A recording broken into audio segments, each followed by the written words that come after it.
kebaikan yang didukung, disupport oleh iman itu seperti yang sering saya sampaikan, itu yang disebut dengan amal saleh. Jadi amal bisa saleh kalau ada iman. Kalau amal itu dilihat baik tapi tidak didorong oleh iman, itu tidak disebut saleh. Amal saja namanya. Misal begini, ada kasus di era Nabi sallallahu alaihi wasallam, ada orang baik, dia suka melakukan bantuan sosial, suka bantu orang. Lalu dikonsultasikan oleh Sayyidah Aisyah radhiyallahu taala anha kepada Nabi sallallahu alaihi wasallam. Kama qalat, ya si fulan ini ya Rasulullah orang baik secara sosial, tapi dia belum beriman. Jadi kebaikannya tidak didorong karena imannya. Apa statusnya? Maka turunlah kemudian Quran surah ke-25 Al-Furqan di ayat ke-23. Allah langsung yang merespon dengan menegaskan, wa qadimna ila ma 'amilu min 'amalin faja'alnahu haba'an manthura. Wa qadimna ila ma 'amilu min 'amal. Dan bila ada seseorang melakukan perbuatan, aktivitas yang dinilai baik dalam konteks dunia. Jadi dunia ini masih netral. Ya, semua perbuatannya sifatnya apa? Netral. Netral itu dalam arti begini. Jadi semua melihatnya relatif. Apa yang dikerjakan oleh kita menurut si fulan baik, menurut orang lain belum tentu.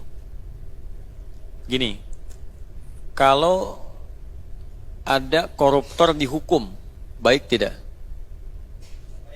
Baik, kata yang menghukum, kata koruptor kan tidak. Hah? Ya, larangan zina baik, tapi bagi pezina kan tidak. Ya, bagi pezina, ya kami kan katanya suka sama suka, kenapa mesti dilarang? Ya? Nah itu semua yang terkait dengan aktivitas dunia itu bisa bersikap dan bersifat relatif. Dari pihak mana semua dipandang. Karena itu kalau kita menginginkan satu kebenaran mutlak, tidak ada sumbernya kecuali dari Allah. Nah, satu kebenaran mutlak itu disebut hak namanya. Kalau relatif disebut dengan sidq. Di ilmu balaghah itu ada ma yahtamilu sidqa wal kadhib. Ya? Tapi kalau sudah hak itu pasti kebenarannya. Karena itu di Al-Quran surah kedua misalnya Al-Baqarah di ayat 147 Allah menegaskan Al-haqqu min rabbika fala takunanna minal mumtarin. Jadi semua kebenaran yang disandarkan kepada Allah itu sifatnya pasti benar, hak. Nggak ada celah salahnya. Dan tidak ada relatif lagi. Ya, tidak ada relatif lagi. Nggak ada yang sifatnya nisbi. Semua pasti benar. Ya, Allah menegaskan semua yang bernyawa pasti wafat. Pasti mati, pasti meninggal. Pasti tidak? Pasti. Tinggal menunggu waktunya saja yang Allah sudah tetapkan. Gitu kan? Nah, ini yang disebut dengan hak. Jadi Allah menyampaikan amalan dunia itu kalau tidak didorong oleh iman, ya betapapun dia sifatnya baik, keadilan Allah yang punya kebenaran mutlak itu tetap membalas kebaikan itu di dunia. Tapi tidak disifati dengan soleh. Kalau disifati soleh, keadilan Allah hilang di situ. Kan? Sebab tidak menempatkan sesuatu sesuai dengan tempatnya. Lalu apa bedanya orang beriman yang berbuat baik? Dia punya iman, berbuat baik. Ada yang nggak punya iman, berbuat baik. Nah kan iman itu mesti membedakan. Misal ini ada minuman nih. Ada orang yang punya iman, memberikan minum. Ada orang yang belum punya iman. Saya selalu katakan belum punya iman, supaya satu saat dia beriman insya Allah. Dia juga memberi minum. Yang satu memberi minum karena imannya, yang satu memberikan minum karena dorongan kemanusiaannya. Dia ada fitrah kemanusiaan. Fitrah kemanusiaan itu cenderung mengajak manusia untuk mendekat pada kebenaran dan mengingkari keburukan. Jadi non-muslim pun pasti tidak suka dengan korupsi. Ya kan? Bahkan penipu pun nggak mau ditipu. Pencuri pun tidak mau dicuri, gitu ya. Nah, itu sudah fitrahnya. Nah, karena itu ketika seseorang itu berbuat baik dengan fitrah kemanusiaannya, kemudian ada yang berbuat baik dengan fitrah keimanannya, ini mesti ada perbedaan. Mesti ada pembeda. Kalau tidak ada pembeda, untuk apa ada iman? Nah, karena itu Al-Quran menyifati orang-orang yang berbuat baik atas dorongan imannya. Ya, dia memberi minum karena dorongan imannya. Tuntunan Al-Quran, tuntunan hadis yang ia pelajari menguatkan imannya. Imannya mengatakan mesti berbagi. Apa pembedaan pembaginya itu? Lillah, karena Allah. Dia yakin dengan janji Allah, kalau punya sifat berbagi, Allah sayang dengan dia. Diberikan berkah di dunia, diberikan pahala di akhirat. Nah, perbuatan baik yang didorong oleh iman itu disebut amal saleh. Bila tidak didorong dengan iman, maka namanya amal saja. Jadi istilah duniawi, amal saja sudah. Netral sifatnya. Tapi keadilan Allah menjadikan yang netral pun ini dibalas. Dibalas. Kalau tidak dibalas tidak adil kan? Ya. Yang baik dibalas, yang salah dibalas, yang soleh dibalas. Jadi ada soleh, ada baik, ada salah. Ya, soleh itu baiknya karena iman. Baik itu baik biasa saja. Ya, salah itu melanggar kebaikan. Ketika salah berpotensi dihukum. Ketika baik mesti mendapatkan balasan. Ketika saleh mendapat balasan dan ganjaran, dapat pahala. Jelas sampai sini? Baik, maka Allah sampaikan langsung wa qadimna ila ma 'amilu min amal. Salehnya enggak ada. Ya, wa qadimna, dan cepat aku jawab. Ila ma 'amilu min amal, pada siapapun yang berbuat baik walaupun tanpa imannya. Jadi kalau ada orang, manusia berbuat baik, itu dibalas oleh Allah. Di mana? Di dunia. Nanti berlaku hukum dunia. Apa di antara hukum dunia? Misalnya kesenangan. La'ibun walahun. Permainan dan kesenangan. Ketika ada orang berbuat baik, pasti orang senang. Sudah hukum. Perhatian misalnya. Ya, orang pasti akan perhatian. Kemudian juga terbuka akses. Ya, akses terbuka, pergaulan. Pasti gampang bergaul. Orang baik itu gampang bergaul. Orang baik aksesnya terbuka. Ya, itu hukum dunia yang berlaku. Tapi Allah mesti adil. Hukum dunia berlaku di mana? Di dunia. Di akhirat berlaku tidak? Tidak, Allah mesti adil. Akhirat pakai hukum akhirat, dunia pakai hukum dunia. Karena hukum itu teorinya begini, setiap berpindah tempat maka berlaku hukum setempat. Ingat itu. Ya, setiap berpindah tempat berlaku hukum setempat. Contoh begini, kita sekarang di Indonesia, uangnya pakai apa? Rupiah. Kalau pindah ke Malaysia, uangnya pakai apa? Ringgit. Pindah ke Amerika, uangnya pakai apa? Laku tak pakai rupiah? Tidak. Kenapa? Karena berpindah tempat. Ya kan? Nah, kita mau pakai hukum Indonesia di Amerika, bisa tidak? Tidak. Komunikasinya pakai bahasa apa? Bahasa Inggris. Ya. Sama di Bekasi dengan di Goa. Ada hukum-hukum setempat yang bisa berbeda. Toilet Goa dengan toilet Bekasi berbeda. Ya, karena mungkin gratis ini bayar gitu kan. Bisa jadi demikian. Harga makanan tidak sama. Ikan sana murah, di sini mahal. Ya kan? Tapi beberapa bagian bisa berbeda. Setiap tempat punya hukum tidak sama.